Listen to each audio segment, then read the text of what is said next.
How to use the belt positioning clip on a backless booster seat. Hi, I'm Emily. I'm a CPST. Let's go. When your child buckles into a backless booster seat, the shoulder belt should be centered between the neck and the end of the shoulder and making contact with their body. If the seat belt already fits your child this way, you may not need to use this clip after all. But if it's hovering in front of their body or up on their neck and face, you need to use that clip for a better fit. To use the belt positioning clip, adjust the strap so the clip would sit just above the child's shoulder.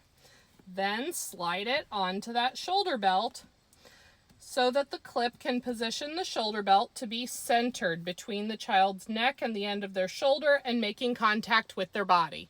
If the clip is pulling the shoulder belt down behind their back or off the end of their shoulder, you've shortened the strap too much. If the strap has slack in it or the clip is hanging down in front of their body, the strap is too long.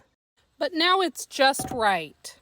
Remember that the clip does not clamp onto the seat belt. It's the tension from the seat belt that holds it up. So when your child unbuckles and gets out, the clip will fall. So when your child gets in again, they'll need to put their arm under the seat belt and in front of the strap, almost like a backpack. I hope that helps someone out. Remember to read that manual.